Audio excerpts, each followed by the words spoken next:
Je ne mesure que 4 pieds, mais mon aura semble en faire 9. Je suis le chef de la mafia russe, surnommé le Petit Démon. Tous mes hommes sont grands et puissants. Même si je suis assoiffé de sang, je suis plus filial que la plupart des gens. À cause de mon travail, je ne peux pas voir ma famille souvent. Mais chaque mois, j'envoie quelqu'un chercher ma mère, pour que nous puissions nous retrouver. Mais cette fois, quelque chose a mal tourné. Quand mes hommes sont allés la chercher, c'est un inconnu qui a ouvert la porte. Et il y avait même une pancarte à vendre dehors. Le taxi de Madame Peterson? Oh, elle ne vit plus ici. En voyant cela, mon homme a eu l'impression que le ciel lui tombait dessus, parce qu'il connaît trop bien mon tempérament. Comme prévu, quand il est revenu seul me faire son rapport, mon visage s'est immédiatement assombri. L'instant d'après, j'ai lancé un regard à mon assistant. Mon homme pensait que sa fin était venue, mais soudain, j'ai sorti mon arme, et je lui ai donné une chance de se racheter. 3 jours pour retrouver ma mère, vivante ou morte. Ce que j'ignorais, c'est que ma mère avait déjà été séquestrée illégalement. Quelques jours plus tôt, une visiteuse inattendue s'était présentée chez elle. Cette femme prétendait être sa future tutrice, et elle a trompé ma mère, pour l'envoyer dans une maison de retraite. Mais ce qu'elle ne savait pas, c'est que c'était en réalité une organisation frauduleuse. Ils ciblent spécialement les riches vivant seuls. Sous prétexte de garder ses biens en sécurité, ils lui ont pris son téléphone et les clés de sa maison. Ensuite, ils ont pillé tous ses objets de valeur et ont même vendu sa maison et sa voiture aux enchères. En tant que tutrice légale, elle pensait avoir trouvé une proie facile. Mais en réalité, elle s'en est prise à ma mère. Très vite, j'ai découvert l'identité de cette femme.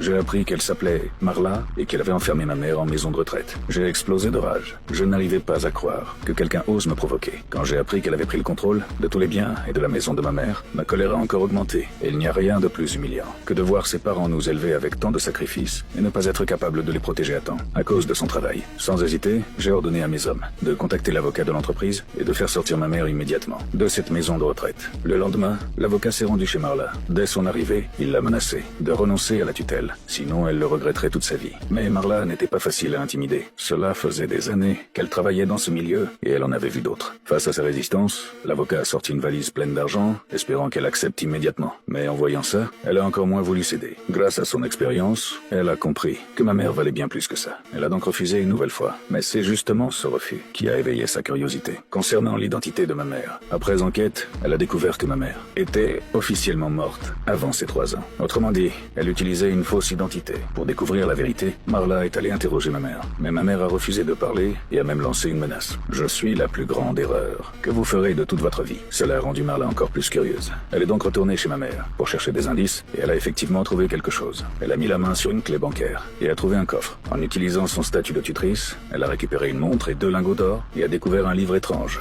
À l'intérieur, il y avait un sac rempli de diamants. À cet instant, elle a compris pourquoi l'avocat était venu avec autant d'argent. Ma mère était extrêmement riche. Le lendemain, j'ai utilisé la même clé pour ouvrir le coffre, mais tout avait déjà été emporté. J'étais fou de rage. J'ai donc ordonné à l'avocat de poursuivre Marla en justice. Mais comme il n'y avait aucun contrat, ni accord